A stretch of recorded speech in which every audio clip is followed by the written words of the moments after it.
विकसित करने जा रहा है ऐसी तकनीक जो बिजली की दुनिया में ला देगी नई क्रांति। अब अडानी नहीं, रिलायंस संभालेगा भारत की ये जिम्मेदारी।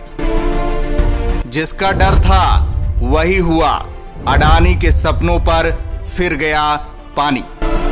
हिंडनबर्ग की रिपोर्ट से अभी अडानी उबरा ही था कि अंबानी ने दे दिया एक और झटका।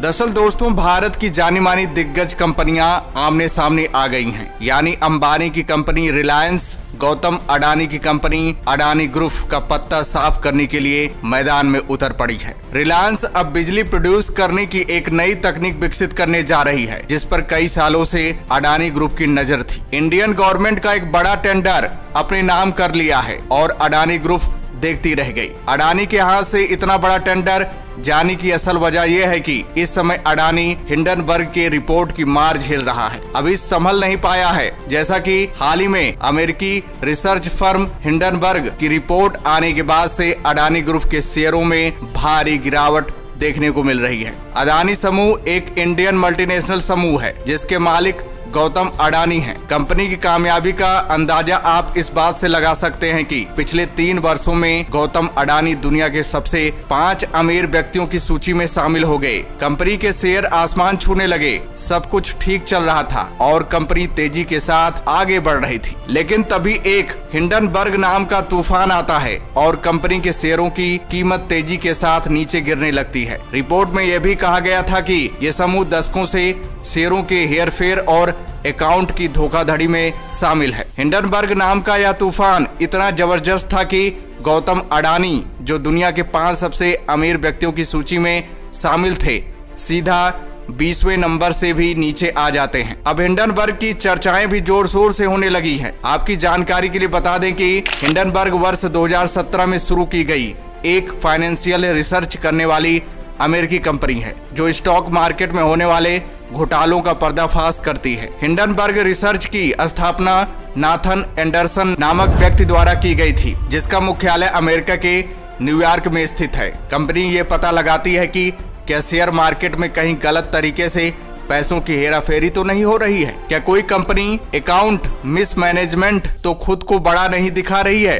क्या कंपनी अपने फायदे के लिए शेयर मार्केट में गलत तरह से दूसरी कंपनियों के शेयर को बेट लगाकर नुकसान तो नहीं पहुंचा रही है। दोस्तों, मेन खबर यह है कि Reliance industries solar energy sector में अब अपनी दमदार मौजूदगी दर्ज करने जा रही है। देश के सबसे अमीर व्यक्ति और अरबपति उद्योगपति मुकेश अंबानी ने ऐलान किया है कि रिलायंस ग्रुप आंध्र प्रदेश में 10 गीगावाट का रिन्यूएबल सोलर एनर्जी प्लांट लगाएगा। रिलायंस इंडस्ट्री के सोलर एनर्जी सेक्टर में एंट्री को उद्योगपति गौतम अडानी के समूह के लिए एक बड़ी चुनौती माना जा रहा है। अभी इस सेक्टर में अडानी ग्रुप काम करने वाली सबसे बड़ी कंपनियों में से एक है। मुकेश अंबानी ने Andhra Pradesh global investors summit 2023 के दौरान रिलायंस के इस महत्वाकांक्षी प्रोजेक्ट का ऐलान किया। 2 दिन चलने वाले इस निवेशक सम्मेलन में देश के कई उद्योगपति हिस्सा लेने पहुंचे हैं। इसमें अडानी ग्रुप के करण अडानी और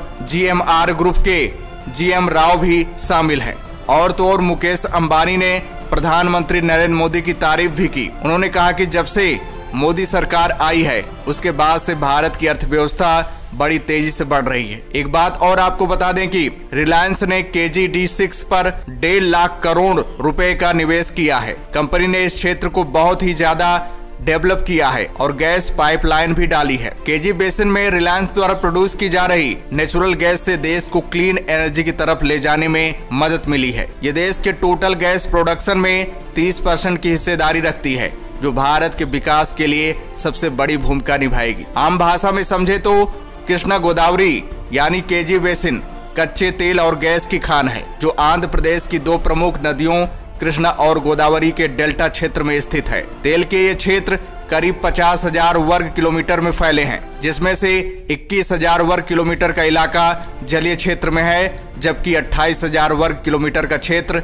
तटवर्ती क्षेत्र में है। यहाँ पर रिलायंस शहंशाह बना बैठा है। भारत के लिए मुकेश अंबानी एक और तोहफा देने जा रहे हैं। दरअसल मुकेश अंबानी 2023 के अंत तक पूरे देश में जियो 5G की सर्विस शुरू करने जा रहे हैं। सबसे हैरान करने वाली बात तो यह है कि इतना मार झेलने के बाद भी अडानी ग्रुप आंध्र प्रदेश में 2 नए सीमेंट प्लांट लगाने जा रही है। इतना ही नहीं, अडानी ग्रुप राज्य में 15,000 मेगावाट के रिन्यूएबल पावर प्रोजेक्ट और डाटा सेंटर भी स्टेब्लिश करेगी। रिलायंस ने पेट्रोकेमिकल्स और रिफाइनिंग में अपनी धाक जमाई है और बिजनेस को आगे बढ़ाया है। वहीं अडानी ने कोयला व्यापार में सफलता हासिल की है। हालांकि दोनों समूह तेजी से ग्रीन एनर्जी के लक्ष्यों से दूर जा रहे हैं, क्योंकि अंबानी ने पिछले साल $75 बिलियन इन्वेस्ट करने की बात कही थी।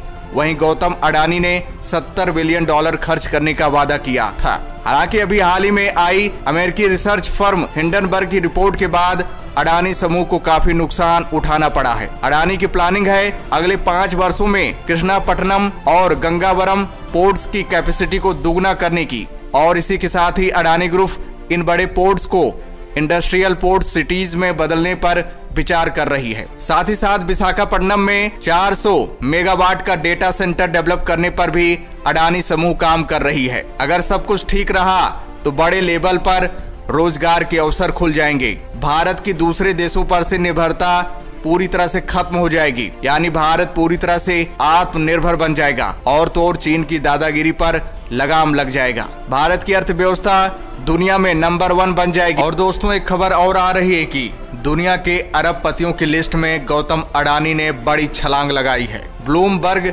बिलियनियर इंडेक्स के मुताबिक दुनिया के अमीरों की लिस्ट में गौतम अडानी अब 24वें नंबर पर पहुंच गए हैं। शेयर बाजार में अडानी ग्रुप के स्टॉक में लगातार तेजी के बीच अडानी की नेट वर्थ में भी इजाफा हुआ है। गौतम अडानी की नेटवर्थ अब बढ़कर $49.8 अरब पहुंच गई है। गौतम अडानी की नेटवर्थ में एक ही दिन में रिकॉर्ड $5.08 अरब का उछाल आया है। अब बीते 4 दिनों से अडानी ग्रुप के स्टॉक्स में दोबारा तेजी देखने को मिल रही है। इसी के साथ अडानी की नेटवर्थ में भी इजाफा हुआ है। पिछले 3-4 दिनों में अडानी की नेटवर्थ में $11 अरब की बढ़ोतरी हुई है। गौतम अडानी का नेटवर्थ हिंडनबर्ग के मामले के बाद $31 अरब तक गिर गया था। ब्लूमबर्ग बिलियनियर इंडेक्स में मुकेश अंबानी 11वें नंबर पर बने हुए हैं। मुकेश अंबानी की नेटवर्थ में भी इजाफा हुआ है। मुकेश अंबानी की नेटवर्थ एक दिन में $2.67 अरब तक बढ़ गई है। अंबानी की नेटवर्थ अब $82.6 अरब है। पिछले दिनों मुकेश अंबानी की नेटवर्थ में भी गिरावट देखने को मिली थी। वो भी दुनिया के अमीरों की लिस्ट में नीचे लुढ़क गए थे। एक समय गौतम अडानी मुकेश अंबानी से नेटवर्थ के मामले में काफी आगे थे, लेकिन हिंडनबर्ग की रिपोर्ट आने के बाद अब तो मुकेश अंबानी से काफी पीछे हैं। बाकी दोस्तों, इसके बारे में आपका क्या कहना है, कमेंट्स करके जरूर बताइएगा। तो दोस्तों, जय हिंद, जय भारत।